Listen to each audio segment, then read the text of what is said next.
Hi guys, we're April the 7th and broadcasting from good old Wellington studio here, where we're making low budget videos, and I want to talk to you about the absolutely astonishing revelations that are coming from George Soros, who would probably like us to think that he's a reformed George Soros, and that he's thinking now a little bit wider than self-interest. But in this amazing article, story in the business section of the local paper, we've got a story about Soros, and George Soros says the scale of a meltdown means that the world of finance has changed forever. This is a crisis unlike any other. It's a total collapse of the financial system with tremendous implications for everyday life. We know that. We've been talking about that for some time. And so is George Soros, let's be honest. But, excuse me. And one of the things that I found quite staggering about what he's saying is that he believes, like Warren Buffett, he thinks that the complex financial instruments used by the banks were economic weapons of mass destruction. If anything, he expects the tipping point to come earlier.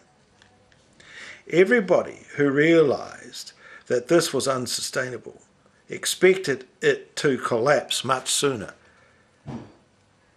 He says, it's so devastating, exactly because it took so long, and actually takes me back to at least 10 years ago, where I used to talk to a fellow counsellor and say that I thought that this would actually happen, that a great economic disaster was about to fall on us, and I guess he was thinking 10 years it would take place.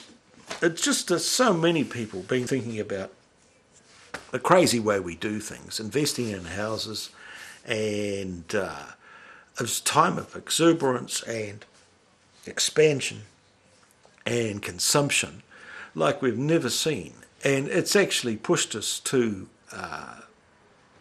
overshooting our carrying capacity, and we're having to actually deal with this crisis, and we're not actually equipped to deal with it. We're not actually up to speed, and we don't understand a lot of the really serious influences that have been at work.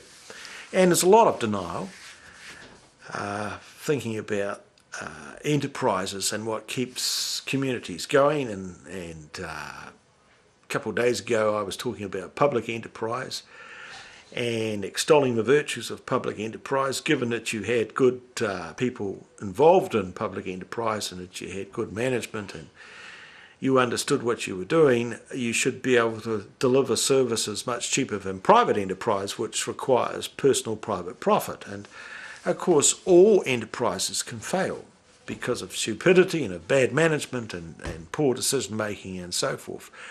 And so we got a bit of criticism, as some people were saying things like, don't allow governments to do anything. But governments set up these things.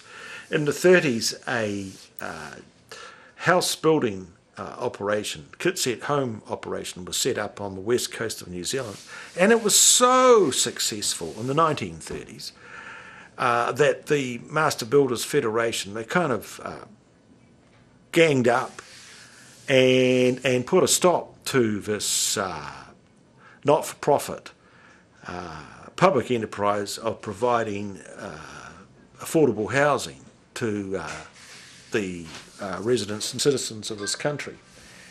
And of course, there were tremendous advantages for people who were recipients of these wonderful low-cost homes. And it was not just housing, it could be done, the model could be transferred to anything. We could be using public enterprise to grow food, to do all sorts of things that a culture needs. And I mean, the fundamentals, food, clothing and shelter. And those things could be all provided by public enterprise. And of course, when you have